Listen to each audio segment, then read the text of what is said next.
Yo de entrada el escenario lo veo complicado en una elección, o sea, no propiamente para el PRI. Yo creo que va a ser una elección muy difícil para quienes sean los candidatos.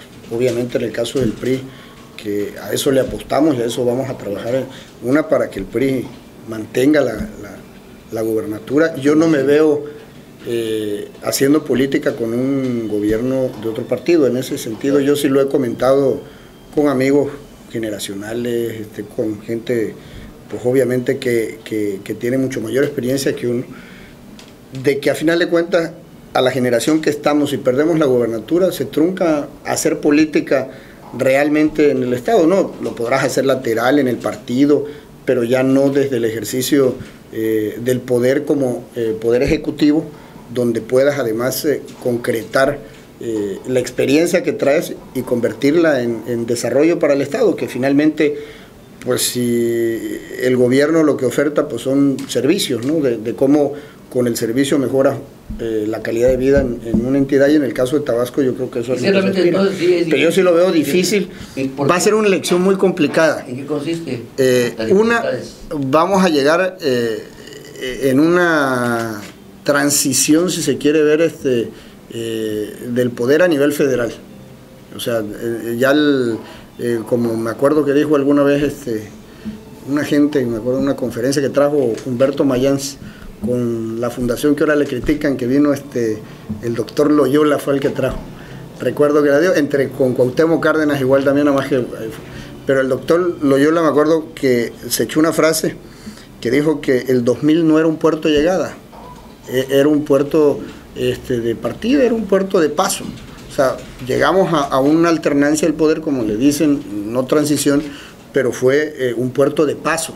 A final de cuentas, la consolidación democrática, la transición la tienes que dar con una madurez de la clase política, también con la gente, que a final de cuentas se les ha olvidado tanto a los panistas como a los del PRD, incluso a los priistas, porque seguimos con los mitos de los 70 años, ya llevamos 10 años en el PAN, de oposición federal en el PAN. Entonces, la mayoría de quienes votan hoy día no crecieron en un gobierno priista, porque los que tenían 18 años en el 2000, hoy tienen 28 años.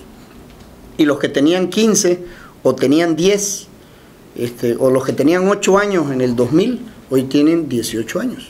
Hoy van a votar y su vida, pues obviamente lúcida, ya no es en el PAN. Eso cuando le sacan que si Salinas y hablar con los chavos de 18, 19 años. Están identificados con lo que pasa hoy.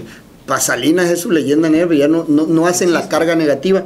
Y el hablar de los 70 años del priismo también ya está roto. O sea, a final de cuentas ya se trastocaron todo un sistema político que no era nada más el PRI, era un sistema político donde estaban incluidos los demás partidos políticos, porque era un sistema político que funcionaba. Cuando llegó Fox y no rompe del total, porque yo dije, bueno, por lo menos va a llegar alguien que lo malo lo va a diseccionar del poder político del Ejecutivo, más sin embargo lo maximizó, ¿no? Y quienes fueron los grandes ganadores, claro. Pues a final de cuentas quienes de alguna manera sobrevivieron en esa transición, nada más que ahora no tienen una hegemonía como ejercía el presidente, con un partido hegemónico, con las famosas facultades metaconstitucionales que hablaba Carpizo, etcétera. Entonces tienes a los partidos una división en ese sentido de poderes con los gobiernos de los estados, los municipios, el poder legislativo, pero que todavía no se encuentra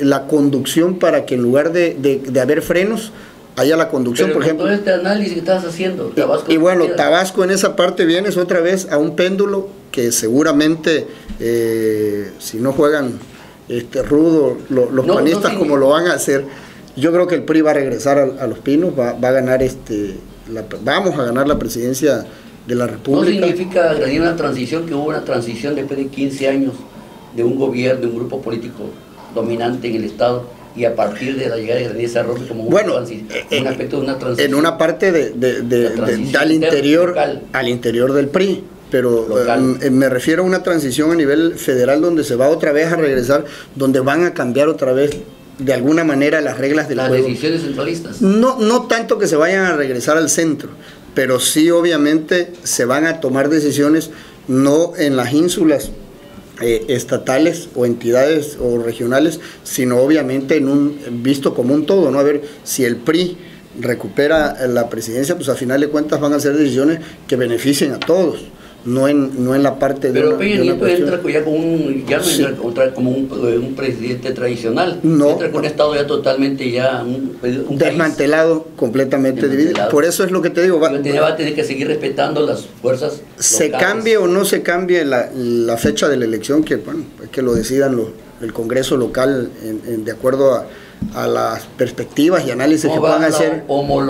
La homologación que no lo obliga la Constitución Federal. Pero ya están será una decisión estricta del Congreso local. ¿Están trabajando sobre eso? Lo del Congreso local y los cabildos, porque es una reforma a la Constitución que se tiene que dar.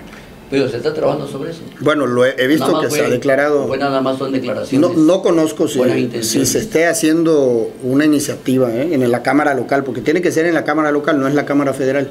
Ya la Cámara Federal, cuando se hizo la reforma política, dejó, o sea, que se tenían que homologar en los estados al primer domingo de julio, excepto los que coincidieran en el año de la elección presidencial, que es el caso de Tabasco, Chiapas, que si no hay una reforma por parte del Congreso local y los cabildos, como es la reforma a la Constitución, pues no se tiene que hacer. Entonces, al hacer concurrencia en esa parte, yo creo que va a dar una perspectiva diferente.